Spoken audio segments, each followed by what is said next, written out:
7h, 9h, Europe 1 matin. On peut rajouter quand même que le nouveau président d'Harvard, il avait mis fin aux politiques de discrimination positive. Ben oui, mais oui, pas les autres facs. Effectivement. Le Club Culture d'Europe 1 matin commence avec vous, Nicolas Caro. Le livre du jour, c'est un carnet de voyage poétique au Japon. Ça me détend déjà. Oui, c'est un peu mon rêve. Je vous avoue, partir au Japon. J'y ai jamais mis les pieds encore, mais j'y pense et j'imagine. Et imaginer, c'est ce que passe son temps à faire le romancier et écrivain voyageur Emmanuel Ruben.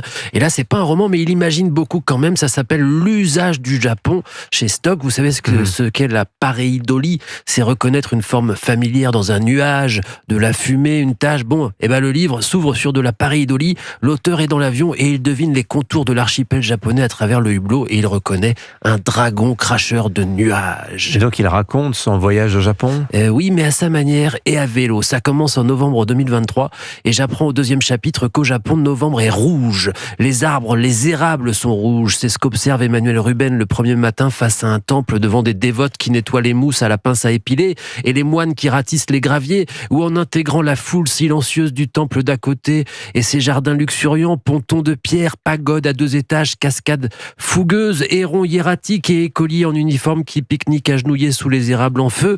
Rien n'a été oublié du pittoresque nippon, écrit Ruben. Il est né en 1980, il appartient donc à la première génération de Français tatamisés, c'est-à-dire influencés par la culture japonaise, familiarisés ne serait-ce que par les cours de judo sur un tatami, ou par les Game Boy, mais aussi Blake et Mortimer et les 3 formules du professeur Sato. La découverte ensuite de l'histoire du Japon et du livre de Nicolas Bouvier, Chronique japonaise. Vous aviez parlé de vélo. Et oui, il est venu avec son Villiers Triestina, vélo de course italien. Il est venu par avion, Et ensuite, il sillonne, et on le suit, et on passe des temples aux rizières et aux rivières à saut de vélo. Il est question de katana, de Kare-sansui, c'est-à-dire les jardins secs, du mont Fuji, bien sûr, mais aussi de Kill Bill, et tout un tas de références pop. On prend le train, même si, je cite, « Il ne vous arrivera rien au Japon », et de ce point de vue, y voyager est le contraire d'une aventure. Non, c'est l'attention de celui qui est charmé, conquis, subjugué par tant de beauté. Et en parlant de beauté, c'est un livre illustré par les dessins de l'auteur qui sont superbes. Voilà, l'usage du Japon, allusion aussi à l'usage du monde, évidemment. Exactement, de Nicolas Bouvier.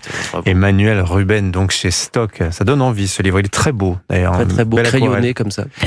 Le cinéma, les sorties ciné de la semaine, Laurie Choleva, on démarre avec cette comédie rafraîchissante avec Valérie Lemercier, qui d'ailleurs était l'invitée de Culture Média hier matin sur Europe 1. Oui, j'adore ce film et j'adore le titre. Aimons-nous vivants, nouvelle comédie de Jean-Pierre Améris avec Valérie Lemercier et Gérard Darmon. C'est l'histoire d'un crooner fatigué qui s'écroule sur scène, victime d'un AVC. Il est joué par Gérard Darmon et décide à son réveil d'en finir avec la vie pour ne pas prendre le risque d'être diminué. Mais le destin va mettre sur sa route Victoire, sa plus grande fan, un personnage haut en couleur, envahissant, mais surtout très attachant. Mais non! Non. Antoine, tout ça? Non. J'ai votre visage tatoué dans le dos. Mais non. Mais j'aimerais vous dire à quel point je vous aime depuis toujours. Moi, j'aimerais bien être tranquille. Oh, j'adore votre voix. C'est un film sur les secondes chances qui nous rappelle qu'il ne faut jamais renoncer au bonheur. Le duo Gérard Darmon, Valérie Lemercier fonctionne à merveille. On croit en cette histoire d'amour et surtout, on rit beaucoup. Et puis le film offre aussi une réflexion sur la célébrité. D'ailleurs, je l'ai pas cité, mais Patrick Timsit en meilleur ami / agent est absolument génial. Autre film que vous avez remarqué, le nouveau Michel Leclerc. Et oui, le cinéaste engagé revient au cinéma avec la comédie Le Mélange des genres, portée par un casting prestigieux, Léa Drucker, Benjamin Laverne, Melra Bedia ou encore Judith Chemla. On suit une flic qui infiltre un collectif féministe soupçonné de complicité de meurtre et qui n'hésite pas, elle, à accuser à tort un inconnu de viol pour protéger sa couverture. Quelqu'un parmi nous les a prévenus. Attends, genre quoi, il y a une taupe là? Tolérance 0 pour les balances. Tu peux nous dire où t'étais hier? J'ai déposé plainte contre mon violeur. Une femme m'accuse et je ne sais pas qui. Et Benjamin Laverne joue cet homme accusé à tort de viol, un comédien de seconde zone très soucieux de la cause des femmes. Il est vraiment hilarant dans le film. En fait, Le Mélange des genres aborde par le biais de la comédie de nombreux sujets très actuels, les violences faites aux femmes, les collectifs féministes, le sexisme au cinéma.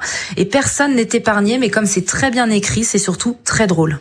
Merci Laurie Choleva, merci Nicolas Caro. Laurie, on va vous retrouver ce week-end sur Europe 1. Oui, pour l'émission Cinéma d'Europe 1, c'est tous les samedis de 18h à 19h. Et Laurie, vous recevrez samedi soir Clovis Cornillac à l'affiche du film Des jours meilleurs, mais qui sort mercredi prochain avec Michel Larocque et Sabrina Ouazani.